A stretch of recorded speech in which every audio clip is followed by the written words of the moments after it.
itu. Nah, kali ini saya akan membahas tentang materi yaitu manajemen pemerintahan dalam good governance atau tata kelola pemerintah yang baik. Nah, mari kita bahas bersama-sama bagaimana manajemen yang tepat bisa mewujudkan pemerintahan yang baik, adil, dan melayani rakyat. Nah, sekarang kita akan membahas mengapa manajemen pemerintahan itu sangat penting. Manajemen pemerintahan itu ibarat alat utama yang mengubah cita-cita negara menjadi kenyataan kemakmuran bagi kita semua masyarakat luas. Secara singkatnya saja, tata kelola yang baik terbentuk dari 4 unsur yaitu perencanaan, perorganisasian, pengarahan, dan juga pengawasan. Nah, keempat hal ini tuh adalah pilar utama yang harus kita bahas satu persatu. Baik, di sini kita akan menjelaskan tentang pilar pertama yaitu perencanaan, di mana ini langkah awal dan fondasi segala sesuatu. Pemerintah wajib menyusun rencana dan strategi pembangunan yang jelas, terarah, dan benar-benar sesuai dengan apa yang dibutuhkan oleh masyarakat. Nah, rencana ini tidak boleh hanya indah di atas kertas saja, tapi harus realistis dan bisa dijalankan.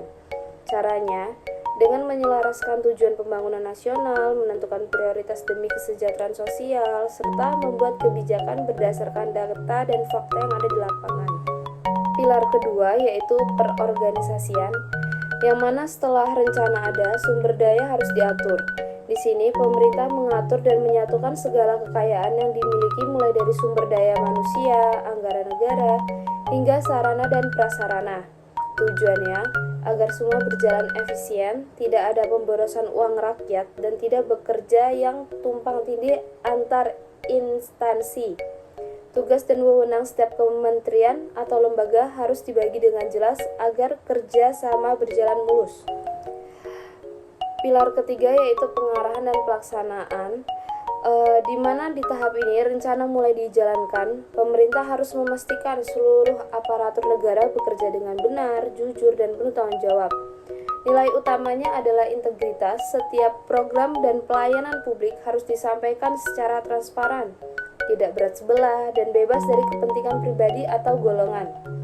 Pemimpin dan aparat negara harus menjadi teladan dan menjaga etika kerja. Pilar keempat ini tentang pengawasan dan evaluasi, di mana pekerjaan belum selesai hanya dengan menjalankan program. Harus ada pengecekan berkala. Sistem pengawasan berfungsi mendeteksi lebih dini jika ada penyimpangan, misalnya penggunaan anggaran yang salah atau pelanggaran aturan. Selain itu, pengawasan ini membangun akuntabilitas, artinya kinerja pemerintah harus terbuka, bisa dilihat publik, dan bisa dipertanggungjawabkan secara hukum maupun sosial. Nah, di sini juga ada peran masyarakat.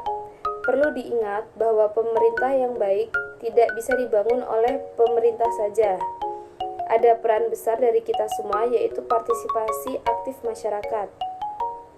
Pemerintah yang sehat butuh kontrol dari masyarakat. Saat ini pemerintah membuat kebijakan, mereka wajib mendengar aspirasi kita.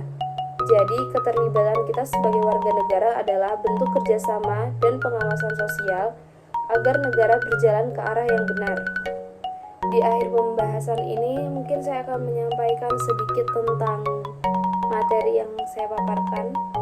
Sebagai penutup, kita bisa simpulkan bahwa manajemen pemerintahan itu adalah kunci dari negara yang maju.